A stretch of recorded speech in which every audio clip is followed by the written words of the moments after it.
Hello, my name is Wade Nomura, and this is Rotary Serving Our Community. In Rotary, we look at trying to change lives, change the world by doing a number of things. And one of the focuses that has come up towards the front recently is the effort in peace, and that is peace in the world and also peace within the communities and within families and households. So with me today, I have Nancy Fisk, who is visiting us. She was recently the co-chair of one of the peace conferences that we had in the Paso Robles area.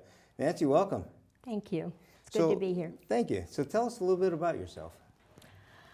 Well, I was born and raised in Oxnard, California, and during that time I was a victim of violence and survived it, and went on to leave Oxnard and go to the University of Southern California for my bachelor's degree. I'm an occupational therapist.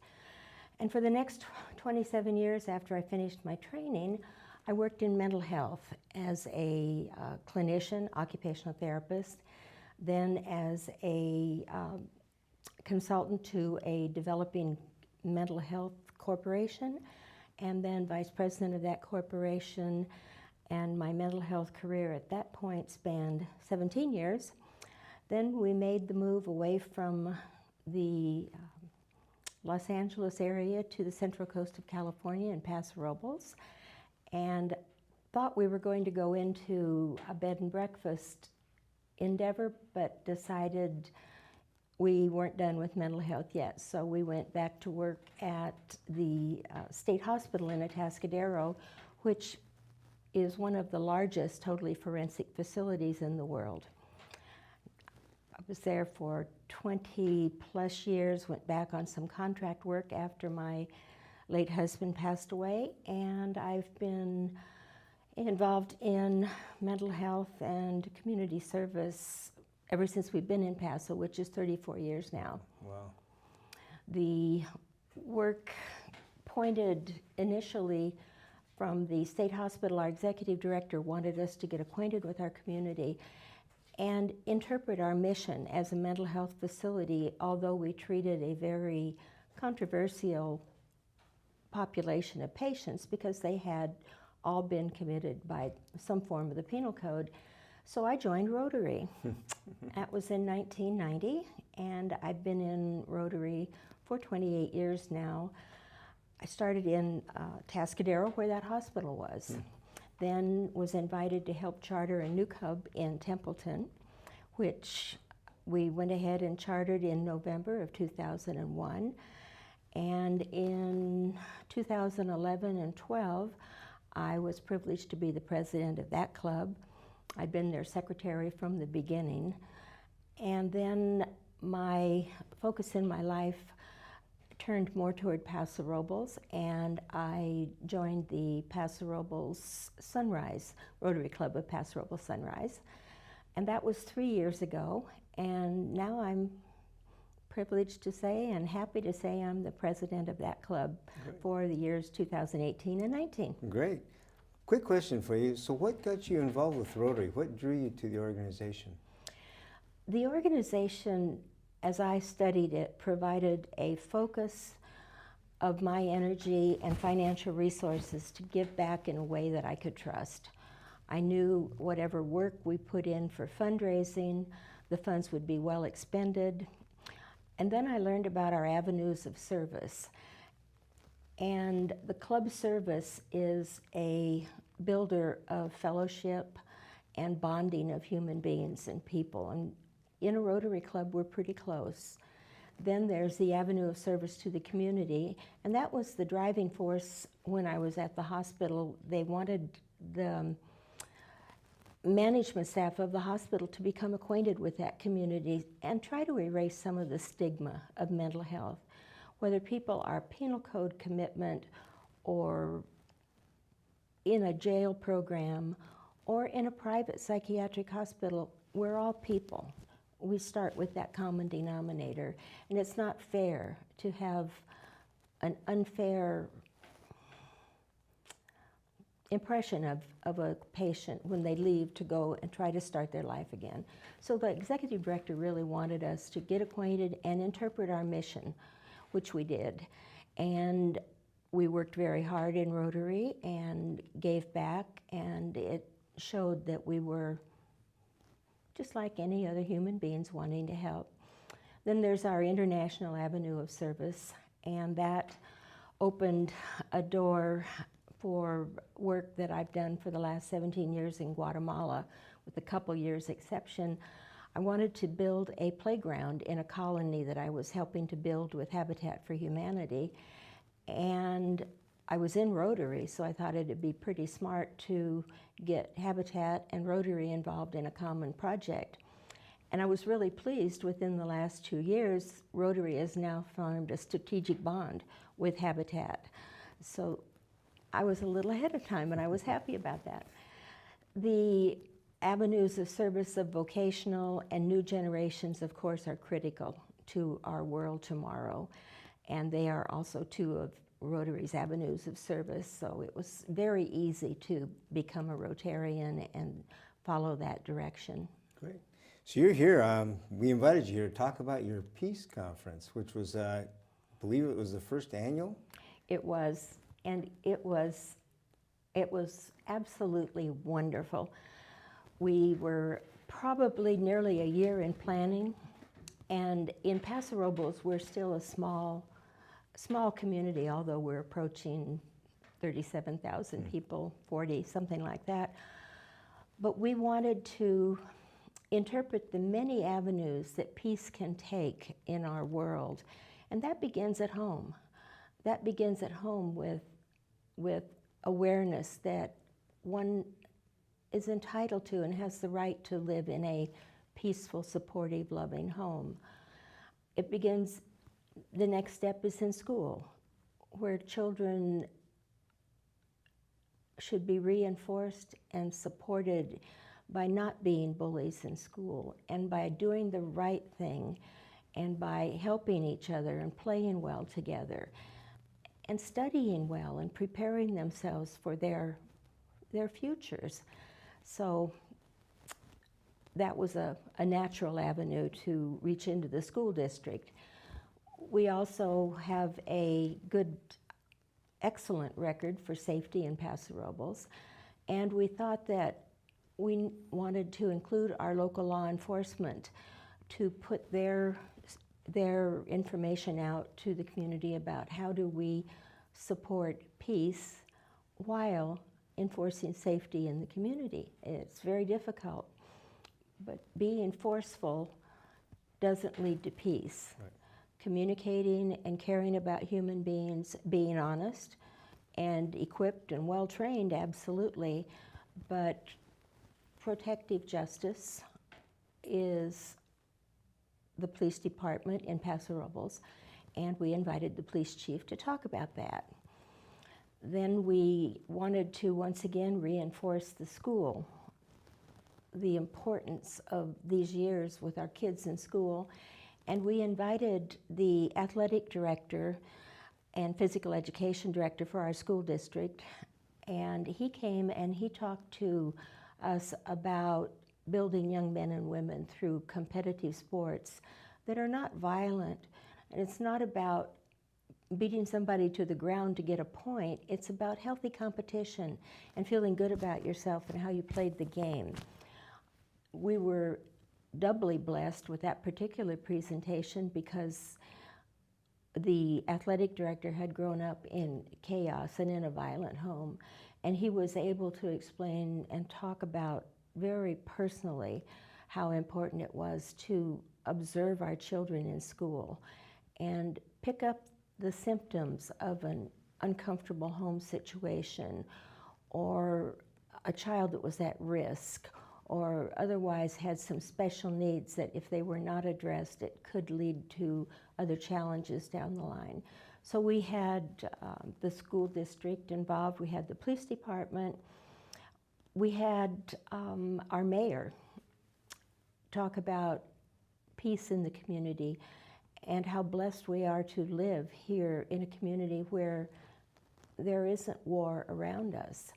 And he talked about some of the community's plans for the future and our priorities for safety and our priorities for keeping the visitors to our area safe. and generally closed our conference with us all feeling pretty good about where we were and what we had accomplished. There were other speakers. One of them was a Naval Air Reservist who is stationed at Lemoore Air Force Base outside of Fresno. And he talked about peace being personal and how important it is to contribute to a peaceful life for your family and to continue. He's a consultant to the Department of Defense, and he's still giving, after his retirement from the Navy, he's still giving his perspectives and consultations for worldwide peace and national peace. We had several others, but another interesting speaker to me was a Navy helicopter pilot, and he's a member of our Rotary Club now, and a member of the EOD Warrior Foundation. And EOD is Explosive Ordnance Disablement, and these are actually the bomb squad that go into areas where explosives have been left behind and try to disarm them so that others are not injured by that. And he is very passionate about that and is a driving force in our community to remember our veterans and the service. And whatever part those men and women have played in their deployment, they've done it to keep our country safe. Great. Let's jump into some pictures. You brought some pictures along with you showing the event. The first picture is a picture of the backyard, I believe, of where you had your evening reception prior to. Tell us a little bit about your idea of how and where you decided to have that. Well, that was one of the blessings of being in a small community. When I started talking about our peace conference with our peace chair, Lindy, and our host for the day, Dan, my friend who lives where this picture is taken said, let's have that reception at my home. And I said, really? And that was all it took. Yeah. And we started planning what it was going to look like. And at the end of the pool, you see some kind of uprights that look gold. Those are helium balloons that spelt out the word peace. Right, right. And then we had another set of them across from the pool. They're not visible in that picture. Right, right. And when people were arriving, they came in and they saw the pool and the peace and the balloons, and they arrived to flute music. We had another one of our club members' wife is involved with the Central Coast Chorale, and she brought a small group of the chorale, and the director of the chorale played the flute for the first half hour or so while people were gathering. And then we had the guest chorale sang, and they did some beautiful, beautiful music as the sun was starting to set, and Paso Robles' lovely little breeze was coming up in the evening. Beautiful evening, yeah, that's right. And then we had another member of our Rotary Club's daughter is a ballerina, and his wife choreographed a special production of a ballet number to a poem that her father had written, and it was Peace. And he recorded it, and then they played music with it, and they sang. And he's a 101-year-old veteran, Right. and he was also the opening speaker, if you will. He did our pledge, and he talked about to whom are we pledging, and what are we pledging, and what does that mean to us today? And then we had the Pledge of Allegiance. So the evening was lovely. The whole patio was decorated with olive branches and just pretty twinkly lights. I wanted to release doves, but that time of day and that part of the year was not good, so we're not going to harm any doves. Good, good. And I noticed too you had just about all of your members involved with that reception too, so that was very nice. We did. Very nicely done. We were so proud. Thank you. And we were so honored to have you there. Thank you. Thank you. Thank you. But it was fun. It was fun, and about 7 of the people that were key to that event and a couple to the next day were not Rotarians yet. But we Did have a good job. We have captured that one Good. of them now. Good Thank for you. you. Thank you. And the next picture you have is one of the other speakers. I believe she was an ambassadorial scholar, correct? Or was she a peace?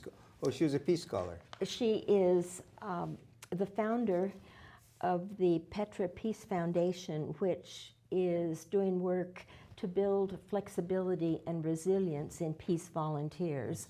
She's from Spain, and she flew in to talk about her work in Jordan and other battle-torn areas. And the emphasis is to help the people who are peace builders survive and stay healthy and be able to return and do that work and not sacrifice their well-being. It's another form of PTSD when you're involved with the intimate contact of school teachers and children and people living in those areas. That was pretty fascinating. She talked about actually spending a lot of time with those people that work with the traumatized people in trying to bring that back down balanced for them so they can continue the work that they're doing. Exactly. That was quite fascinating. Next picture we have is a picture of the group, the crowd. You had a pretty good turnout there for the club sizes you guys are working with, so outstanding for that. Do you remember offhand how many people you had there? We were counting tickets right up to the last minute, but we had 99 seats available, and we had probably near 80 seats sold. And because of the local fire ordinances, that worked out very well because we were able to have some of the speakers who wanted to stay and hear other parts of the conference. There was room for them. Right. And we had some of our sponsors came. We went out to our local community and solicited sponsorship for the conference so that we could make a donation to the speakers' Petra Peace Foundation. And we wanted to have money to give to, of course, the Rotary Foundation. And then we paid an honorarium to our keynote speaker, who was Paul K. Chappell. And then we served a lovely lunch and generally did well, and we're happy. Good. So let's jump into, we have a picture here, a couple of pictures of Paul K. Chappell. So one of them, tell us how you invited him, how you found Paul, because he's a fascinating gentleman. He really is. Paul, the first time I saw Paul, he had been invited to speak in Paso Robles on a Sunday afternoon to another group called the Paso Peace Community. And Lindy, the co-chair of our event, called me and said, Paul K. Chappell is speaking. And I didn't know who Paul K. Chappell was, but Lindy said, come, and I said, I'll be there. And I went there. And he is an internationally known speaker, and I didn't realize that at the time. He is a graduate of West Point and was deployed to Iraq 3 times, came out of service as a captain, and has written a series of 7 books that give us the foundations for believing that peace is possible. And he talks about the human needs, Maslow's hierarchy of human needs, but he really talks about some things that are not prioritized as much as, according to my Maslow, was food, shelter, clothing, and that kind of thing. And Paul talks about it from the point of view of people need to belong. People need to be recognized. People need to have answers to their questions. And so he's reframed that hierarchy as the basis for a curriculum for teaching peace. Yeah. And how we heard about him there, immediately invited him for actually September 21st, which was going to be Worldwide Peace Day. And he had agreed to that. And then I got a call back in sometime before June saying that he had another invitation on the 21st that would expose him to a whole district of Rotary in the Northeast, and could we change our day? And we said, of course. So we had our conference on the 14th, and then Paul came back to Paso at the invitation of an artist group on our park in the downtown little city to talk once again. I went to hear him, and then he came to our conference, and then he was at our district conference last weekend. Right, right. Now, you were he was given an honorarium, I believe, on the behalf of the club also. So Yes, he tell was. us a little bit about that.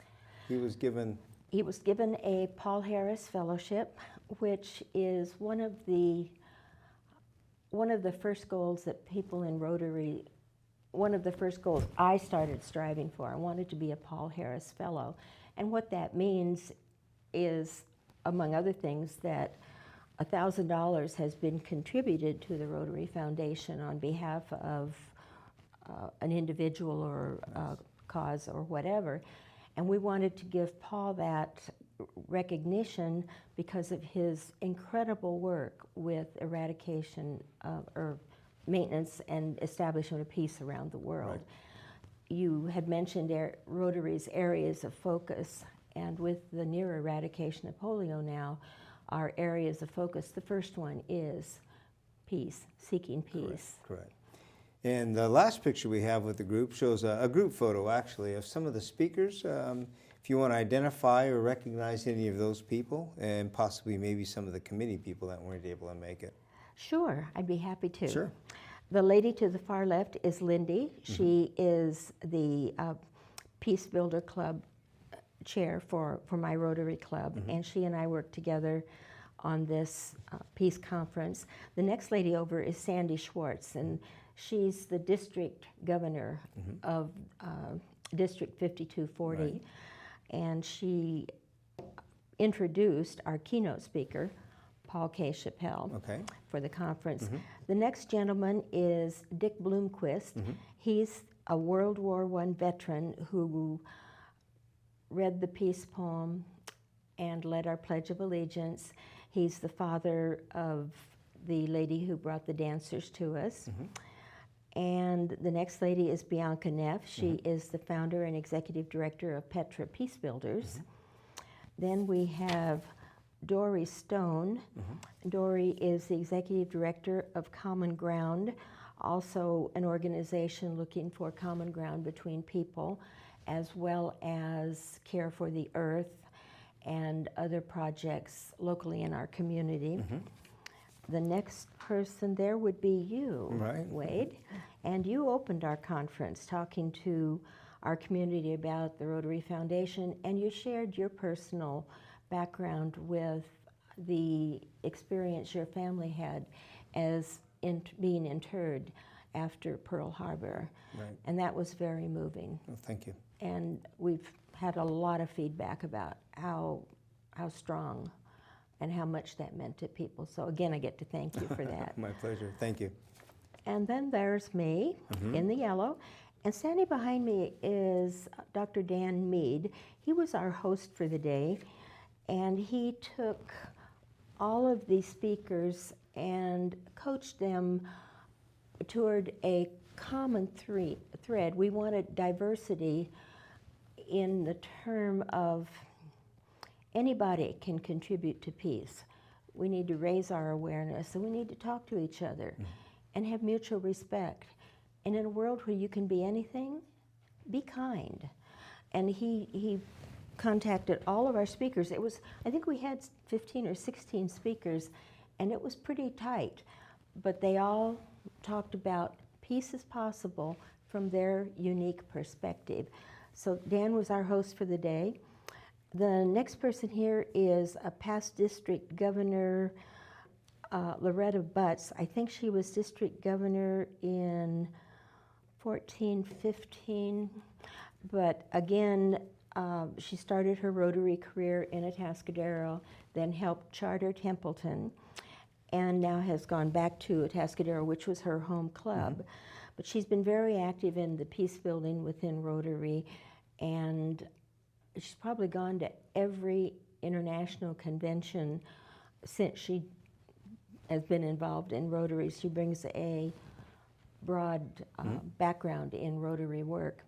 Then the next person is Steve Martin, and he's our mayor. He is, I've mentioned him previously, he's running for re-election right now, and he is a kind, compassionate, good, level-headed representative for the community, and he did the wrap-up talking about the joys of living in peaceful Paso Robles. The next person is Rich Clayton. He's the athletic director and physical education director for our whole school district. And he is full of energy, and it's infectious. I went to his intramurals for the whole school district, and as each event concludes, the winners are on a podium just like at the Olympics. They have a medal, and they are recognized and reinforced for their sportsmanship, their success, their training. And to the very far right is Paul K. Chappelle. Right, very good. Our keynote speaker. I noticed, which is actually kind of interesting, coincidental or not, but you and Lynn D., the other co-chair, actually served as presidents the same year, and that was the year that I was serving as governor. So congratulations to the two of you. You've come a long way. Oh, thank and you. Doing a lot of good. Now, you're also current president, also, correct? I am. I'm president of the Rotary Club at Paso Robles Sunrise, and we were both parts of the crew of Namira. That's true. Very good. Thank you.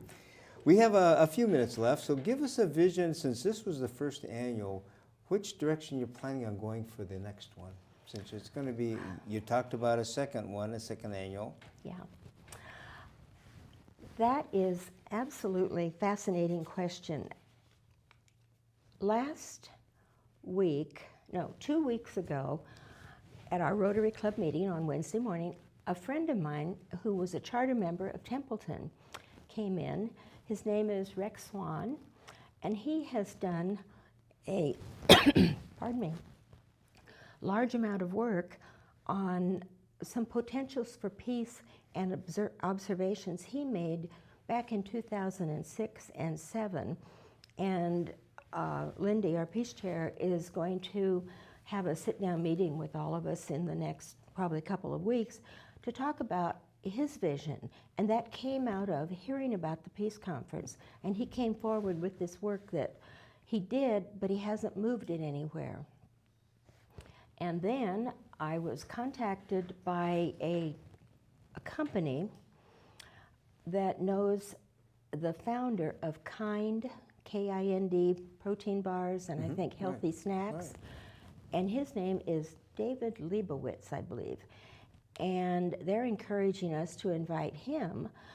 His work with the development of this company, all of his profits after he meets his expenses are going to third world countries to help with village banks and families in need come forward and have some sources of income.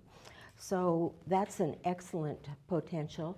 And then I learned through some reading I was doing about our southern borders and the immigration discussions that are taking place now, a Sister Teresa Pimentel, and she's been doing wonderful, compassionate work along the border, helping families who have been disconnected from one another, trying to get medicines for people who are suffering from illness while they're waiting for the processes to begin.